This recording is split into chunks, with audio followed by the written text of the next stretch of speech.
श्री चंद्रशेखर जी, माननीय चंद्रशेखर जी। धन्यवाद अध्यक्ष जी। अध्यक्ष जी, मैं आज़ाद समाज पार्टी काशीराम की ओर से स्वास्थ्य सुरक्षा से राष्ट्रीय सुरक्षा उपकर विधेयक 2025 पे अपनी बात रख रहा हूं। यह विधेयक जितना बड़ा नाम लेकर आया है उतने ही बड़े सवाल साथ लाया है। इस बिल का उद्देश्य राष्ट्रीय सुरक्षा और लोक स्वास्थ्य को सुदृढ़ करना बताया गया है, लेकिन इसकी संरचना, प्रावधान और भाषा में भारी अस्पष्टता है। अतिशक्तियां और राजस्व वसूली की प्रवृत्ति स्पष्ट रूप से दिखाई देती है। विधेयक का उद्देश्य स्पष्ट नहीं है, नाम बड़ा और दिशा धुंधली।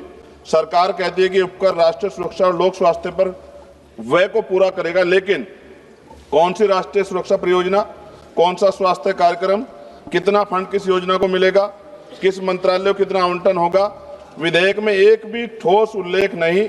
इससे यह उपकर विषय वस्तु के बिना नाम मात्र का कर बनकर रह जाता है।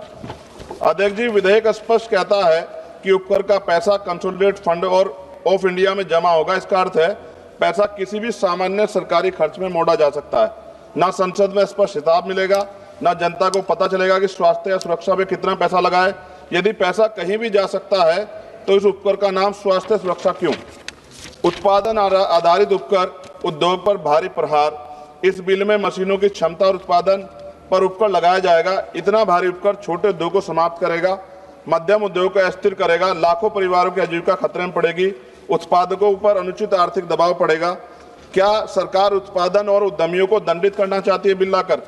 क्या अधिकारियों को अत्यधिक सख्त या भ्रष्टाचार का खतरा दोगुना? विधेयक में तलाशी, जब्ती, छापे, निरीक्षण, गिरफ्तारी और सख्त ऑडिट के विशाल अधिकार संयुक्त आयुक्त स्तर के अधिकारियों को दिए गए हैं। इससे अधिक शक्तियों से दमनकारी कर वसूली बढ़ेगी, व्यवसायी भय में काम करेंगे, भ्रष्टाचार और रेंट स्कीम को बढ़ावा मिलेगा।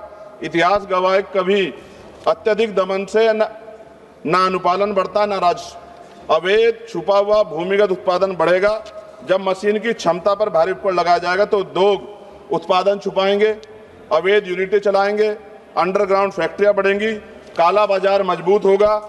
और WHO के अनुसार GST सेस बढ़ने के बाद अवैध बाजार में 13,000 करोड़ तक दुगना हुआ है। क्या सरकार वही गलती दोहराना चाहती है? नशीले उत्पादों की मांग कीमत बढ़ने पर भी नहीं घटती। अध्यक्ष जी, पान मसाला जैसे उत्पाद एडिक्टिव है। कीमत बढ़ने से इनके उपभोक्ता कम नहीं होते, बल्कि गरीब लोग सस्ते, मिलावटी, जहरीले, काला बाजार उत्पाद खरीदते हैं। स्वास्थ्य जोखिम में बढ़ता है, सरकारी अस्पतालों पर बोझ बढ़ता है, समाज में दीर्घकालिक नुकसान होता है। क्या यह स्वास्थ्य सुरक्षा या स्वास्थ्य संकट है? राज्यों को उनका संवैधानिक हिस्सा न मिलना, इससे उपकर नॉन डिविजिबल है। इसका अर्थ है राज्यों को इसमें से ₹1 का भी हिस्सा नहीं मिलेगा। केंद्रवाद बढ़ेगा, राज्यों की वित्तीय स्वायत्तता कमजोर होगी, विकास योजनाओं पर प्रतिकूल प्रभाव पड़ेगा। राज्यों का हक क्यों छीना जा रहा है? अध्यक्ष जी, विधेयक को संसदीय परीक्षण से बचाकर जल्दी पारित करने की कोशिश गलत।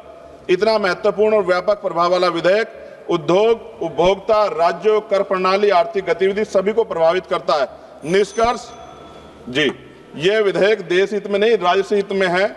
और माननीय अध्यक्ष जी, सभी तथ्यों को देखते हुए स्पष्ट है, यह विधेयक अस्पष्ट है, अनियंत्रित है, शक्तियां देता है, उद्योग विरोधी है, अवैध बाजार बढ़ाएगा, गरीबों को नुकसान पहुंचाएगा, राज्यों के अधिकार छीनता है और उपकर प्रणाली को अविश्वसनीय बनाता है। हमारी स्पष्ट मांग है, विधेयक को तत्काल प्रवर समिति स्टैंडिंग कमेटी को भेजा जाए, उपकर की दर, उपयोग और पारदर्शक ठोस प्रावधान शामिल किया जाए, कर अधिकारियों की शक्तियों को सीमित और जवाबदेह बनाया जाए, उपकर राष्ट्रीय स्वास्थ्य व राष्ट्रीय सुरक्षा पर व्यय हो, इसका कानूनी प्रावधान अनिवार्य किया जाए।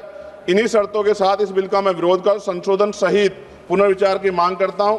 अध्यक्ष जी, अंत में इस बिल को पढ़कर मुझे ऐसा लग रहा है कि देश की सुरक्षा में अब अत्याधुनिक हथियारों की नहीं, पान मसालों की ज्यादा जरूरत है। और हर चौराहे पे खड़े होने वाला व्यक्ति कहेगा कि देश की सुरक्षा में सबसे बड़ा योगदान उसका है। धन्यवाद अध्यक्ष जी। जय भीम, जय भारत, जय संविधान।